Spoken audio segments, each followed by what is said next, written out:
Está começando mais um Justiça do Trabalho na TV, produzido pelo Tribunal Regional do Trabalho de Santa Catarina. O financiamento privado das campanhas políticas no Brasil é apontado como a origem dos mais graves problemas de corrupção. Segundo o Instituto Universitário de Pesquisas do Rio de Janeiro, foram gastos em 2002 cerca de 800 milhões em campanhas no país. 10 anos depois, em 2012, esse número aumentou para 5 bilhões de reais.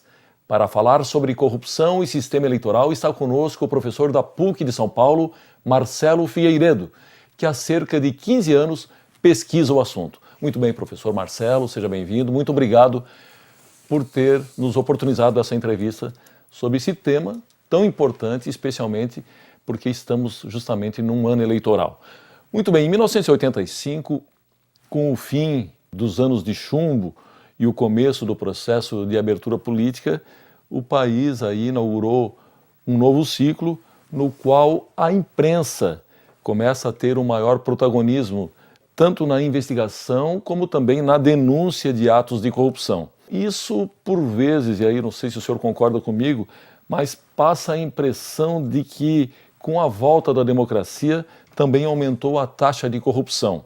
Eu pergunto, é isso mesmo ou o que temos é um aumento da taxa de apuração, de divulgação e de punição de atos de corrupção? Eu pergunto isso porque, de vez em quando, a gente observa algumas pessoas aí aparecendo para defender um Estado ditatorial a pretexto de que esse Estado mais fechado seria uma espécie de sinônimo de lisura, de honestidade e de correção nos procedimentos governamentais.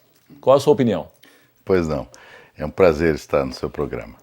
Na verdade, a corrupção sempre existiu e sempre existirá. Não é? Eu costumo comparar a corrupção a um vírus. Né? Você pode reduzir o nível desse vírus, né, num organismo até que ele diminua e possa estar controlável para que o organismo fique mais saudável. Sim. Mas é muito difícil você eliminar completamente a corrupção. O que existe são, vamos dizer, em países mais, democracias mais estabilizadas, você tem mais combate à corrupção, menos impunidade. E em países em desenvolvimento ou democracias, digamos, tenras, né, ou mais jovens, como é o caso do Brasil e de vários países da América Latina, nós temos mais dificuldade de combate à corrupção. Embora é preciso reconhecer que, após a Constituição de 88, nós demos um avanço importante em matéria de instrumentos de controle, de combate à corrupção, os tribunais de contas, em alguma medida, o Ministério Público. Quer dizer, há todo um arsenal na Constituição que procura combater a corrupção de uma forma mais eficaz. Então eu diria que a imprensa tem um papel muito importante, o chamado jornalismo investigativo, né, é muito importante, e o que nós temos hoje talvez é mais informação. Então dá a sensação de que nós temos mais corrupção, porque aparece mais, os escândalos aparecem mais. Aliás, aparece todo dia. Claro. Né? Mas eu não acho que a taxa tenha aumentado de corrupção. Isso é muito relativo. Né? Nós temos índices aí para todo gosto. Né? Eu não acredito nisso. Eu acredito que existe muita criatividade, a todo momento o homem procura ser criativo, né, na corrupção, né? Onde lugares mais você não acha que vai ter corrupção, tem corrupção. Mas isso é um fenômeno mundial. Né? Muito bem. Quanto ao sistema de governo brasileiro, o senhor afirma aí, no escrito que nos chegou até para a elaboração da nossa pauta, que o que muitos chamam de presidencialismo de coalizão é, na verdade, um regime de cooptação amoral. O senhor poderia nos explicar por quê? Pois não.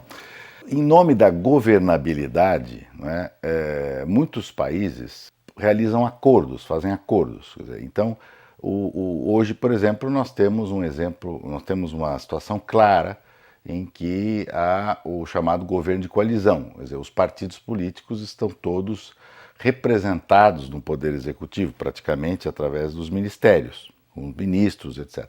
Então essa troca de cargos, essa troca de favores, que se chama muitas vezes candidamente de negociação política, pode aparecer, ou pode, num estudo um pouco mais aprofundado, eu diria que você pode até dizer, bom, o que eu chamo de negociação, para mim não é negociação, para mim seria uma troca de favores para que eu, por exemplo, do parlamento, não fiscalize você do executivo e vice-versa. Então, a coalizão, eu acho que tem limites, quer dizer, ela não pode neutralizar, por exemplo, o papel de uma oposição, não pode neutralizar a função fundamental de um parlamento numa democracia, que é exatamente fiscalizar, de um lado, o poder executivo e, de outro lado, produzir as leis, né?